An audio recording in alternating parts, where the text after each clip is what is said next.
Cape Cod is this strip of sand that's really ephemeral. It's not going to be here just geologically for a very long time.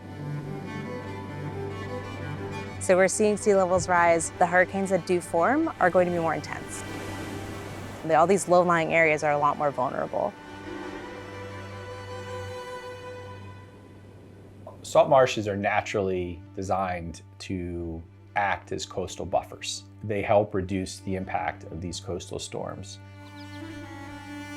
Salt marshes are sometimes referred to as horizontal levees. The horizontal extent of a marsh can slow down the effect of a gathering storm tide as it passes over that marsh, the same way as it hits against a vertical levee. And as these storms come in, they dump sediment in the systems, which allow these marshes to grow. And as they grow, they stay at a level that's not going to be flooded by sea level rise. So a healthy marsh gets flooded with salt water twice a day. And when that doesn't happen, those areas start to degrade. The salt water has basically been cut off when the dike was built. These natural soils have been built up, a really rich peat environment that is maintained by the roots of the plants. When you take the salt water away and drain that, a number of things happen. First, it just dries out. It just shrinks. It's lost the pore space. The other thing that happens is the plants die. So all that activity in the root zone is terminated. That also causes that pore space to collapse and lower it further. The third thing is the marshes are also maintained elevation. As sea level rises very slowly, that little bit of depositing sediment keeps pace relative to changing sea levels in the river. That hasn't happened. We did some elevation measurements and we found that the surface that we're standing on has actually sunk about 80 centimeters since 1908, the diking of Herring River. And on top of that, we've had about 20 centimeters of sea level rise.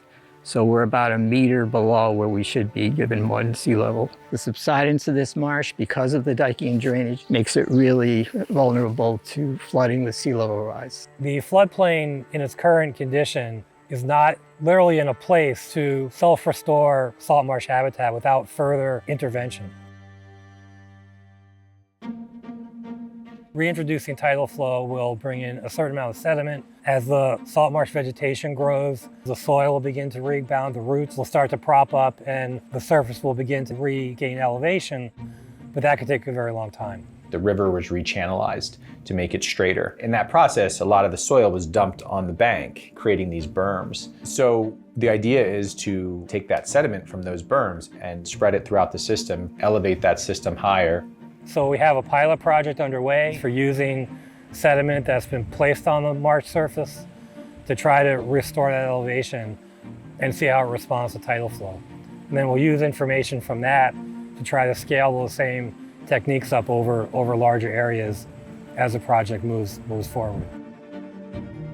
Of course, what we have learned is the best resiliency projects are those where we restore the coastline basically to its natural state. You can see what the Cape Cod National Seashore has done at Herring Cove Beach in Provincetown.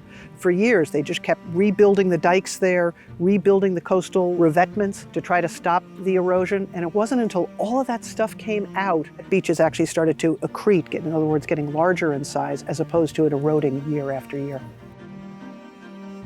As more water can get into the Herring River where it used to be, we can see those marshes get closer to what they originally were, and we can get some of those ecosystem services back. Basically, the floodplain can act as a floodplain for the first time in over 100 years.